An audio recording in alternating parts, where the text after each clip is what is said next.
Hello friends, मैं Gautam Kumar best study with Gautam में आप लोगों का पुनः स्वागत करता हूं। हम लोग बीएसएससी द्वारा जो परीक्षाएं आयोजित की गई थी 2011 से लेकर 2020 तक, उस परीक्षा में जो भी क्वेश्चन भारतीय राज्य व्यवस्था से पूछे गए उसका विश्लेषण हम लोग पिछले वीडियो में कर चुके हैं कि किस टॉपिक से कितने क्वेश्चन आए हैं उसको आप लोगों ने देखा, और जो नहीं देखे हैं और कृपया उस वीडियो को देख लें कि किस टॉपिक से ज़्यादा क्वेश्चन आए हैं। उसी टॉपिक पर आप लोगों को फोकस ज़्यादा करना है। तो उसी के तहत आज हम लोग इतिहास विषय को देखेंगे कि इतिहास विषय से जो भी क्वेश्चन पूछे गए हैं बिहार सचिवालय में या इंटर स्तरीय परीक्षाएँ में जो बीएसएससी द्वारा ली जाती है, उस इतिहास विषय में जो भी प्रश्न पूछे गए हैं उसको आज हम लोग देखेंगे कि उसमें प्राचीन भारत से कितने क्वेश्चन पूछे गए, मध्यकालीन से कितने पूछे गए, आधुनिक भारत से कितने क्वेश्चन पूछे गए, बिहार के इतिहास से कितने क्वेश्चन पूछे गए। हम लोगों को किस टॉपिक पर ज़्यादा फोकस करना होगा। ऐसे टॉपिक तो सारे पढ़ने हैं, लेकिन फिर भी उसमें भी देखना है ये है कि किस टॉपिक पर ज़्यादा फोकस हम लोग करना है। तो इसको देखने के लिए उस पैटर्न को समझना होगा जो अभी तक एग्जाम में पूछे गए हैं। उसको देखकर ही हम लोग अनुमान लगा सकते हैं कि किस टॉपिक पर ज़्यादा हम लोग फोकस करेंगे। तो इसी के तहत आज हम लोग इतिहास विषय को लेकर चलते हैं और उसको हम लोग एनालिसिस करेंगे, विश्लेषण करेंगे और देखेंगे कि इतिहास के जो पार्ट हैं प्राचीन, मध्यकालीन और आधुनिक, उस पार्ट में से किस पार्ट से ज़्यादा क्वेश्चन और उसमें भी किस टॉपिक से ज़्यादा क्वेश्चन पूछे गए और उस टॉपिक पर ही हम लोग आगे की रणनीति तय करेंगे। तो चलिए हम लोग चलते हैं इतिहास विषय की ओर। तो आइए हम लोग चलते हैं इतिहास की ओर और देखते हैं कि इतिहास के जो पार्ट हैं प्राचीन भारत, पूर्व मध्यकालीन भारत और आधुनिक भारत, इनसे कितने क्वेश्चन पूछे गए हैं इसको हम लोग यहाँ पर देखते हैं। तो इतिहास को हम लोग 4 पार्ट में बांट दिए हैं। इसको ध्यान से आप लोग देखिए, जो भी मैं यहाँ पर लिखा हूँ इसको आप लोग ध्यानपूर्वक देखिए कि इतिहास को कैसे हम लोग डिवाइड किए हैं। जो अभी तक आप लोग पढ़ते आ रहे हैं इतिहास को बांटने का तरीका प्राचीन, मध्यकालीन, आधुनिक, उससे थोड़ा सा हट करके इसको मैं डिवाइड करने का प्रयास किया हूँ। उम्मीद है कि आप लोग को ये समझ में ज़रूर आएगा। तो देखिए, इतिहास को हम बांटे हैं 4 पार्ट में। पहला है प्राचीन भारत, दूसरा है पूर्व मध्यकालीन भारत, तीसरा है मध्यकालीन भारत और चौथा है आधुनिक भारत। जो प्राचीन भारत है इसको थोड़ा सा समझ लेते हैं, कौन सी इतिहास की जो पार्ट है कब से कब तक है। तो प्राचीन भारत है ये प्रागैतिहासिक काल से लेकर गुप्तोत्तर काल तक, मतलब यहाँ तक ये प्रागैतिहासिक काल है। प्रागैतिहासिक काल से लेकर गुप्तोत्तर काल तक प्राचीन भारत का इतिहास का हम लोग अध्ययन करते हैं। प्रागैतिहासिक काल का जो काल है 5 लाख BC, ध्यान दीजिएगा आप लोग, मतलब जो हम लोग इतिहास पढ़ते हैं अपनी किताबों में वो 5 लाख ईसा पूर्व से प्रारंभ करते हैं, जिसको प्रागैतिहासिक काल कहते हैं। उसी के अंतर्गत प्रागैतिहासिक काल, ऐतिहासिक काल, ऐतिहासिक काल। तो प्रागैतिहासिक काल से हम लोग इतिहास का अध्ययन प्रारंभ करते हैं। तो प्रागैतिहासिक काल आज से 5 लाख ईसा पूर्व से हम लोग इसको प्रारंभ मानते हैं। तो 5 लाख ईसा पूर्व यानी प्रागैतिहासिक काल से लेकर गुप्तोत्तर काल 650 ईस्वी यानी AD 650 ईस्वी तक के काल को प्राचीन भारत का इतिहास कहते हैं। तो आप लोगों ने समझ गए होंगे कि प्रागैतिहासिक काल से लेकर गुप्तोत्तर काल के बीच के काल को प्राचीन भारत का इतिहास कहा जाता है। तो इससे जो क्वेश्चन आए हैं वो 14 क्वेश्चन आए हैं। देखिए 14 क्वेश्चन आए हैं, 70 क्वेश्चन टोटल पूछे गए हैं। 70 क्वेश्चन बिहार एसएससी द्वारा 2011 से 20 के बीच में 70 क्वेश्चन पूछे गए हैं। उस 70 क्वेश्चन में से 14 क्वेश्चन प्राचीन भारत के इतिहास से पूछे गए हैं। इसके बाद हम लोग चलते हैं गुप्तोत्तर काल से लेकर दिल्ली सल्तनत यानी 1206 ईस्वी, गुप्तोत्तर काल यानी 650 ईस्वी से लेकर के 650 ईस्वी से लेकर के 1206 ईस्वी तक के बीच के काल को पूर्व मध्यकाल कहा जाता है। पूर्व मध्यकालीन भारत, इससे मात्र 2 क्वेश्चन आए हैं। ये बहुत ही इंपॉर्टेंट क्वेश्चन नहीं है, मात्र 2 ही क्वेश्चन आए हैं, जबकि इसका जो सिलेबस है बहुत ही लंबा और चौड़ा है। पूर्व मध्यकालीन भारत का सिलेबस आप लोग देखिएगा तो बहुत ही विस्तृत है और उससे मात्र 2 क्वेश्चन आए हैं। तो इसको हम लोग छोड़ सकते हैं, इसको उतने पढ़ने की जरूरत नहीं है, उतने इस पर ध्यान देने की जरूरत नहीं है। जिसे ज़्यादा क्वेश्चन आए हैं आने की संभावना है, उस पर हम लोग ज़्यादा फोकस करेंगे। तो पूर्व मध्यकाल से मात्र 2 क्वेश्चन आए हैं, तो इसको आप लोग छोड़ सकते हैं। इसके बाद है मध्यकालीन भारत। तो मध्यकालीन भारत दिल्ली सल्तनत यानी 1206 ईडी 1206 ईस्वी से लेकर के औरंगजेब की मृत्यु कब होती है? 1707 में। तो 1206 से लेकर के 1707 ईस्वी के बीच के काल को मध्यकालीन भारत कहते हैं। तो मध्यकालीन भारत से 6 प्रश्न पूछे गए हैं। ये भी उतना इंपॉर्टेंट नहीं है, मात्र 6 प्रश्न। इससे प्राचीन भारत से 14 प्रश्न, पूर्व मध्यकालीन से 2 प्रश्न, मध्यकालीन भारत से 6 प्रश्न। अब हम लोग चलते हैं आधुनिक भारत की तरफ। तो औरंगजेब की मृत्यु 1707 से लेकर के भारतीय स्वतंत्रता संघर्ष 1947, जब भारत आज़ाद हुआ, तो 1707 से लेकर के 1947 तक लगभग 250 साल को हम लोग आधुनिक भारत के इतिहास के अंतर्गत पढ़ते हैं। इसमें 37 क्वेश्चन पूछे गए हैं। इसका मतलब ये हुआ कि बिहार एसएससी द्वारा जितने भी परीक्षाएं ली गई है, चाहे CGL 1 हो, CGL 2 हो, या बिहार इंटर स्तरीय परीक्षा PT मेंस जो कोई भी हो, बिहार एसएससी द्वारा जो लिया गया है, उस एग्जाम में इतिहास से सर्वाधिक क्वेश्चन आधुनिक भारत से ही पूछे गए हैं। जो 37 क्वेश्चन पूछे गए हैं, जो आप लोग देख सकते हैं कि इसकी कितनी महत्ता है, कितनी इसका इंपॉर्टेंट है। 37 क्वेश्चन आधुनिक भारत से, उसके बाद स्थान आता है प्राचीन भारत से 14 क्वेश्चन, उसके बाद मध्यकालीन भारत से 6 क्वेश्चन और पूर्व मध्यकालीन भारत से 2 क्वेश्चन। तो पूर्व मध्यकालीन भारत को आप लोग छोड़ सकते हैं, ज़्यादा फोकस आप लोग कीजिए आधुनिक भारत।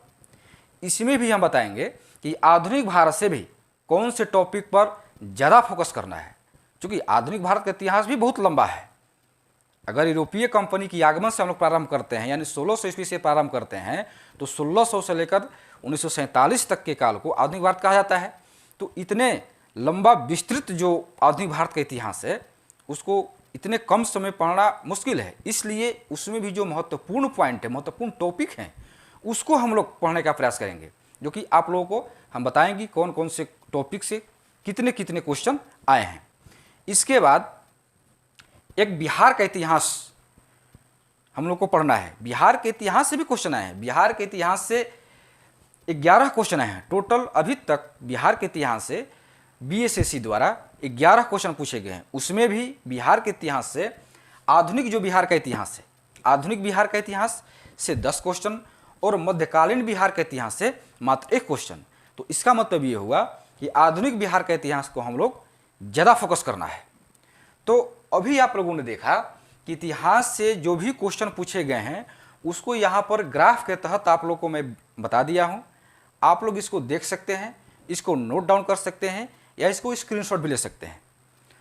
तो इसके बाद हम लोग चलते हैं कि प्राचीन भारत से जो 14 क्वेश्चन पूछे गए हैं, वो प्राचीन भारत के जो भी चैप्टर हैं, जो भी पॉइंट है, टॉपिक है, उस कौन कौन से चैप्टर से कितने कितने क्वेश्चन पूछे गए हैं, उसको अभी हम लोग देखेंगे। आइए हम लोग चलते हैं प्राचीन भारत को, देखते हैं कि इससे कितने क्वेश्चन पूछे गए हैं, किस टॉपिक से कितने क्वेश्चन पूछे गए हैं। तो प्राचीन भारत से टोटल क्वेश्चन 14 पूछे गए हैं। तो इस 14 क्वेश्चन में किस किस चैप्टर से कितने क्वेश्चन पूछे गए हैं। तो प्राचीन भारत के इतिहास में आप लोग को टोटल चैप्टर 8 पढ़ना है। ये बात समझ लीजिए आप लोग कि पहले पढ़ना कितना है। तो प्राचीन भारत के इतिहास में टोटल जो सिलेबस दिया गया है GS का, वो GS के टोटल सिलेबस में प्राचीन भारत के इतिहास से 8 चैप्टर पढ़ना है। तो उस 8 चैप्टर से कौन कितने क्वेश्चन पूछे गए हैं, इसको हम लोग यहाँ पर देखते हैं। तो पहला चैप्टर है प्रागैतिहासिक काल, इससे मात्र 1 क्वेश्चन। उसके बाद है हड़प्पा सभ्यता, जिसको सिंधु सभ्यता भी कहते हैं, इससे मात्र 1 क्वेश्चन। उसके बाद तीसरा वैदिक सभ्यता, इससे भी मात्र 1 क्वेश्चन। चौथा है मौर्य पूर्व काल, इससे 4 क्वेश्चन। ये ज़्यादा इंपॉर्टेंट है। मौर्य पूर्व काल, मौर्य पूर्व काल का मतलब ये हुआ कि इसको किसके बीच रखेंगे। मौर्य पूर्व काल को जब वैदिक सभ्यता खत्म होती है, यानी 600 BC में वैदिक सभ्यता खत्म होती है, उसके बाद से लेकर के 324-25 ईसा पूर्व तक के काल को मौर्य पूर्व काल की श्रेणी में रखते हैं। जैसे यहाँ पर हुआ 600 BC से लेकर 325 BC तक के काल को मौर्य पूर्व काल कहा गया है। इसके अंतर्गत जैन धर्म, बौद्ध धर्म, महाजनपद, मगध साम्राज्य, जो भी आप लोग देखते हैं वो मौर्य पूर्व काल में पढ़ना होता है। जैसे मान लीजिए यहाँ पर ये हो गया बौद्ध धर्म, ये हो गया जैन धर्म, ये हो गया महाजनपद। मौर्य पूर्व काल में 3 टॉपिक ज़्यादा महत्वपूर्ण है जिससे 4 क्वेश्चन पूछे गए हैं। तो इसका काल जो है 600 BC से लेकर के 325 BC तक है, इसलिए इस टॉपिक पर आप लोग ज़्यादा फोकस कीजिएगा। मौर्य पूर्व काल से 4 क्वेश्चन पूछे गए। उसके बाद मौर्य काल, जो आप लोग जानते हैं चंद्रगुप्त मौर्य, अशोक, बिंदुसार, इससे मात्र 2 क्वेश्चन। उसके बाद है मौर्योत्तर काल। मौर्योत्तर काल का मतलब जो भी ब्राह्मण वंश थे जैसे शुंग वंश, कर्ण वंश, आंध्र सतवाहन वंश, इससे मात्र 1 क्वेश्चन। उसके बाद है गुप्त काल। गुप्त काल मतलब श्रीगुप्त, चंद्रगुप्त, विक्रमादित्य, जो भी इससे जो राजाएं हैं, राजा जो इसमें गुप्त काल में थे, उससे संबंधित जो भी क्वेश्चन बने हैं उससे मात्र 2 क्वेश्चन बने हैं। उसके बाद है गुप्तोत्तर काल। गुप्तोत्तर काल में हम लोग पढ़ते हैं हर्षवर्धन, जो बहुत ही इंपॉर्टेंट टॉपिक है, तो उससे क्वेश्चन जो हुए आए हैं वो भी मात्र 2 क्वेश्चन आए हैं। तो इन सारे टॉपिक को देखने के बाद यही लगता है कि लगभग सारे जो चैप्टर हैं उतने ही इंपॉर्टेंट है, थोड़े से कोई कम या थोड़े से कोई ज़्यादा।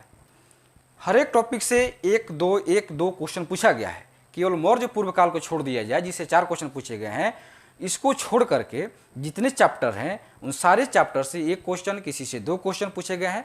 तो इसका अर्थ ये हुआ कि हम लोगों को लगभग सारे टॉपिक पर फोकस करना होगा।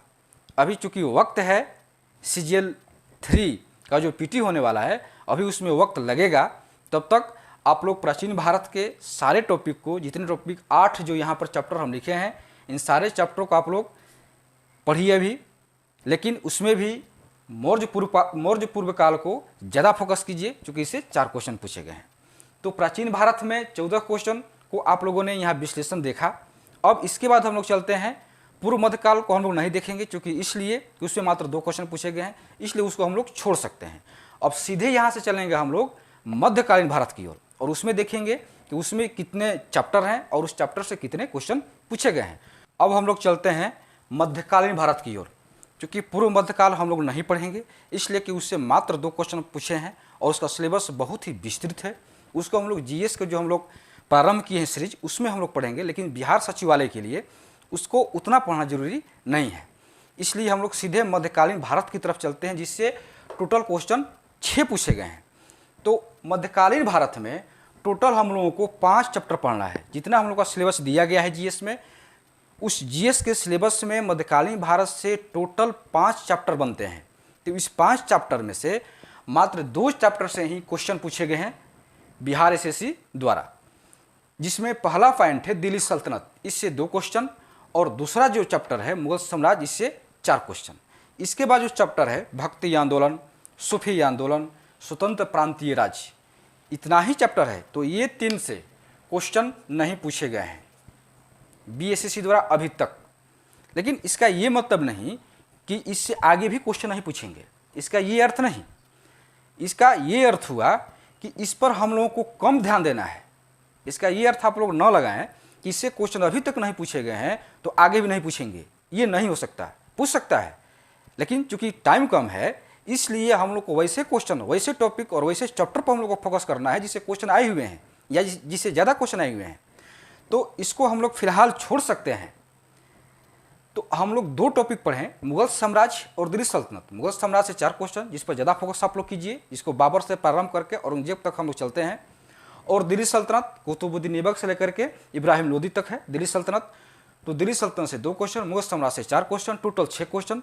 तो मध्यकालीन भारत का 6 क्वेश्चन आप लोग देख लीजिए इसका विश्लेषण। अब हम लोग चलते हैं आधुनिक भारत, जिससे ज़्यादा क्वेश्चन पूछे गए हैं। तो उसको हम लोग अभी विश्लेषण करेंगे कि उस आधुनिक भारत में किस चैप्टर से कितने क्वेश्चन पूछे गए हैं। अब हम लोग चलते हैं आधुनिक भारत की तरफ और इसमें देखते हैं कि अभी तक BSSC द्वारा कितने क्वेश्चन पूछे गए हैं। तो आधुनिक भारत से अभी तक टोटल 37 क्वेश्चन पूछे गए हैं। सबसे ज़्यादा इतिहास में सबसे ज़्यादा क्वेश्चन आधुनिक भारत से पूछे गए हैं। टोटल 37 क्वेश्चन पूछे गए हैं। तो इस 37 क्वेश्चन में से हम लोग देखेंगे कि 37 क्वेश्चन किस चैप्टर से पूछे गए हैं सबसे ज़्यादा।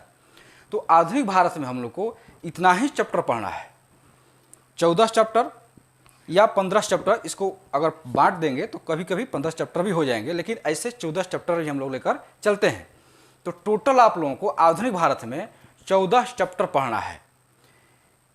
इस 14 चैप्टर में से जो महत्वपूर्ण, सबसे महत्वपूर्ण चैप्टर है जिससे बीएससी क्वेश्चन पूछा है सबसे ज़्यादा, उसको देखिए आप लोग कि भारतीय स्वतंत्रता संघर्ष से सबसे ज़्यादा 15 क्वेश्चन पूछे गए हैं।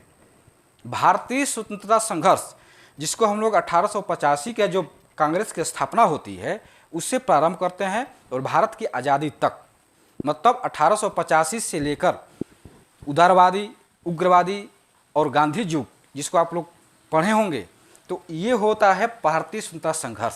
इससे क्वेश्चन 15 पूछे गए हैं, मतलब सर्वाधिक क्वेश्चन इस चैप्टर से पूछे गए। इसलिए इस चैप्टर को आप लोग एकदम कंठस्थ कर लीजिए, क्योंकि इससे क्वेश्चन ज़्यादा आने की संभावना रहती है। भारतीय स्वतंत्रता संघर्ष से 15 क्वेश्चन है। इसके बाद कांग्रेस का अधिवेशन, जो भी कांग्रेस का अधिवेशन हुआ है, मतलब 1885 में जो प्रथम अधिवेशन हुआ, तो उससे प्रारंभ करते हुए 1947 तक जितने भी अधिवेशन हुए हैं उसमें भी महत्वपूर्ण जो पॉइंट है उसको आप लोग याद करिए। तो कांग्रेस के अधिवेशन से सबसे ज़्यादा 15 के बाद 5 क्वेश्चन पूछे गए हैं, इसलिए इसके बाद ये भी बहुत इंपॉर्टेंट टॉपिक है। उसके बाद हम लोग क्या देखते हैं, 6 क्वेश्चन पूछा गया है प्रमुख विद्रोह और क्रांति से, चाहे 1857 क्रांति हो या जितने विद्रोह हुए हैं जो आप लोग पढ़े होंगे। उस विद्रोह में जो पहला विद्रोह सन्यासी विद्रोह जो प्रारंभ होता है 1757 से, सन्यासी विद्रोह हो, बहावी विद्रोह हो, नील विद्रोह हो, मुंडा विद्रोह हो, जितने ही विद्रोह आप लोग इतिहास में पढ़ते होंगे, तो सारे विद्रोह और क्रांति, एक क्रांति 1857 की, तो उस क्रांति और विद्रोह से 6 क्वेश्चन पूछे गए हैं। इसलिए ये भी जो चैप्टर है बहुत ही इंपॉर्टेंट है। उसके बाद है 3 क्वेश्चन पूछा है सामाजिक धार्मिक सुधार आंदोलन, जो आप लोग पढ़ते हुए ब्रह्म समाज, प्रार्थना समाज, थियोसॉफिकल सोसाइटी, मतलब जो भी उस समय जो सामाजिक आंदोलन हुए थे, धार्मिक आंदोलन हुए, उससे जो क्वेश्चन पूछे गए हैं, 3 क्वेश्चन पूछे गए हैं, इसलिए इसको आप लोग एक बार देख लीजिए। उसके बाद 3 क्वेश्चन पूछे गए हैं नवीन राज्यों का उदय। नवीन राज्य का उदय में जैसे अवध राज्य का उदय हुआ, पंजाब में सिखों का उदय हुआ, उसके बाद मैसूर राज्य का उदय हुआ। तो जो भी नवीन राज्य का उदय हो रहा था, इसे बंगाल में हो रहा था, अलवर्दी खां, सिराजुद्दौला, जो भी आप लोग इतिहास से पढ़े हैं नवीन राज्य के उदय से संबंधित, उससे 3 क्वेश्चन पूछे गए हैं। इसके बाद उत्तर मुगल काल, जब 1707 में औरंगजेब की मृत्यु होती है और 1857 तक, मतलब बहादुर शाह जफर जो अंतिम मुगल सम्राट था, इसको उत्तर मुगल काल कहते हैं, इससे 1 क्वेश्चन पूछा गया है। यूरोपीय कंपनी के आगमन से कोई क्वेश्चन नहीं। मराठा उत्कर्ष से मात्र 1 क्वेश्चन, मराठा से मात्र 1 क्वेश्चन। उसके बाद ब्रिटिश राज का आर्थिक प्रभाव भारत से, इससे कोई क्वेश्चन नहीं। उसके बाद गवर्नर जनरल वायसराय, चूँकि ये बहुत इंपॉर्टेंट टॉपिक है, फिर भी इससे क्वेश्चन नहीं पूछा गया है, लेकिन इसको आप लोग पढ़िएगा क्योंकि बहुत इंपॉर्टेंट टॉपिक है, पूछने की, इसके प्रश्न जो पूछने की संभावना है इससे होती है। इसको आप लोग इग्नोर नहीं कीजिए, इसको पढ़िए। उसके बाद है शिक्षा था समाचार पत्र, समाचार पत्र से मात्र 1 क्वेश्चन पूछा गया है। ये भी इंपॉर्टेंट टॉपिक है क्योंकि ये पूछता है कि कौन से समाचार पत्र के प्रकाशक कौन है और उस समाचार पत्र कहाँ से प्रकाशन होता था और किस भाषा में प्रकाशन होता था। तो समाचार पत्र से मात्र 1 क्वेश्चन। उसके बाद विदेश नीति से कोई क्वेश्चन नहीं, भारतीय रियासत से कोई क्वेश्चन नहीं। तो आधुनिक भारत के इतिहास से जो भी यहाँ पर चैप्टर हैं उसको आप लोगों ने देखा कि किस चैप्टर से कितने क्वेश्चन पूछे गए हैं। तो अभी हम लोगों ने इतिहास विषय से जो भी क्वेश्चन पूछे गए हैं बीएसएससी द्वारा, उसका हम लोग यहाँ पर विश्लेषण किए और हम लोगों ने ये देखा कि इतिहास में जो 4 पार्ट दिया गया है, उस 4 पार्ट में से जो पूर्व मध्यकालीन भारत है, इससे 2 क्वेश्चन पूछे गए हैं, उसको हम लोग छोड़ दिए हैं। उसको आप लोगों को नहीं पढ़ना है, अगर समय है तो पढ़िए और कम समय है तो उसको छोड़ सकते हैं। उसके बाद जो 3 जो भाग हम लोग बनाए हैं, प्राचीन भारत, मध्यकालीन भारत और आधुनिक भारत, इसको आप लोग पढ़िए। उसमें भी आधुनिक भारत पर ज़्यादा फोकस कीजिए और उसमें भी भारतीय स्वतंत्रता संघर्ष पर ज़्यादा फोकस कीजिए। तो हमको उम्मीद है कि जो भी मैं आप लोगों में अभी बताया हूँ ये आप लोगों को पूर्णतः समझ में आ गया होगा। इसी रणनीति के तहत आप लोग पढ़ाई को जारी रखिए, क्योंकि बिना रणनीति तय किए कोई भी परीक्षा निकालना बहुत ही मुश्किल है। केवल मेहनत ज़्यादा कर देने से परीक्षा सफल नहीं हो सकते हैं। परीक्षा सफल होने के लिए रणनीति तय करनी पड़ती है। एक अच्छी रणनीति आपके पास होनी चाहिए। उस अच्छी रणनीति का जो आधार है वो आधार है क्वेश्चन बैंक। ये जो प्रीवियस ईयर बैंक जो भी पूछा गया है क्वेश्चन, उस वही आधार है रणनीति तय करने का, क्योंकि उसी से हम लोग तय करते हैं कि कैसे पढ़ें। तो आज के लिए बस इतना ही। फिर कल हम लोग अगले लेक्चर में इसको देखेंगे कि ये जो क्वेश्चन है, ये क्वेश्चन का हम लोग एनालिसिस करेंगे। जो भी क्वेश्चन आज हम लोग बताए हैं आप लोगों को, उस क्वेश्चन का हम लोग कल एनालिसिस करेंगे कि क्वेश्चन इससे और क्या क्या बन सकते हैं। तो इसकी चर्चा हम लोग कल के लेक्चर में करेंगे। धन्यवाद।